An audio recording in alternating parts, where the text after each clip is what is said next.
them regret their all-you-can-eat policy. It was early, only about 8:15 or 8:30, but being the winter solstice, the sun was down and the stars and moon were out. Not that you could see many stars with the light pollution in Vegas. Even so, the moon looked particularly cool, and I couldn't help but notice that it was shaped just like my pendant. I might as well digress a bit more and describe the evil thing. I had purchased it at an estate sale in Dallas a few weeks before. Some old guy had kicked the bucket and didn't have any heirs or something. The agent at the sale had grumbled about his plane going down with his inheritors all on board, causing a mess of paperwork.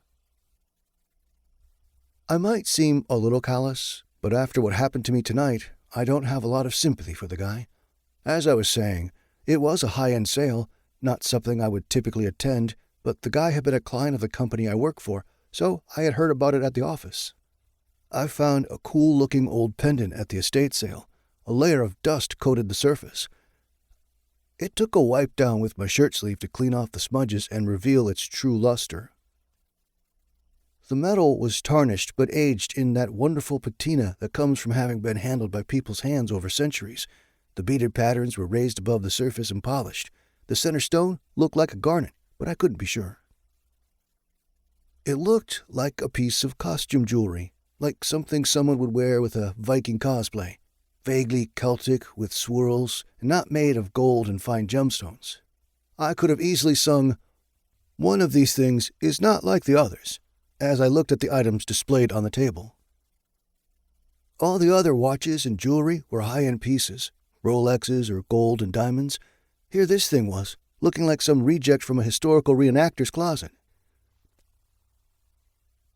It looked cool enough for me to ask about it. I mean, really, who doesn't love ancient geeky stuff?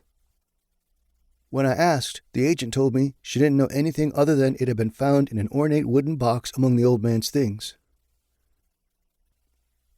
I supposed it was just something with sentimental value he had picked up in his youth or something. Looks like Art Deco to me, but it's not gold, just bronze, and the gem is only a garnet. If someone cleaned it up, it would be worth a couple of $100. But I've got to liquidate the estate. So, if you are interested, I'll take $30. Idiot that I was, I jumped at the chance and bought it, thinking it might be valuable since it had been owned by some old rich guy and had been part of a rather pricey collection. I took it to a local jeweler and had it looked at, but no luck. The appraiser told me it was just a costume piece, bronze and fitted with a garnet. She offered me $100 because she said it would go well with her Renaissance fair costume. She wasn't wrong. Still, rather than Art Deco, it looked like some ancient Viking or Celtic design to me. Except that it didn't look that old. If anything, after the jeweler had taken it out of the ultrasonic cleaner, it seemed almost brand new without the dirt and grime it had previously been coated with. Even so, I couldn't shake the feeling that it was ancient. Looking back, I should have taken her offer. Maybe I'd still be alive. And that brings me back to what happened tonight. We were just about to get into my old beater of a car, a 1990s Honda CRX that I had gotten as part of the deal I made with Nate for the server build. It had held up surprisingly well on the drive from Dallas, despite having over 250,000 miles on it. That was when we heard a scream from a couple houses over. It didn't sound like someone was just yelling in anger or surprise. It was a sound full of fear and desperation, the "oh shit, I'm about to die" kind. Barry hesitated, but I rushed to the end of the driveway to see what was happening. I was just in time to see a couple of guys shoving a big screen TV into the back of an old van.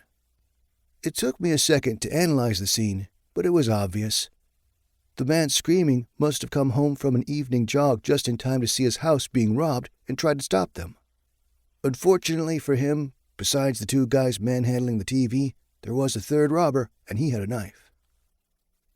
It wasn't just some switchblade or pocket knife either. It was big enough to catch the moonlight and look scary even from where I stood. Barry had caught up to me and urged, "Just call the cops, man.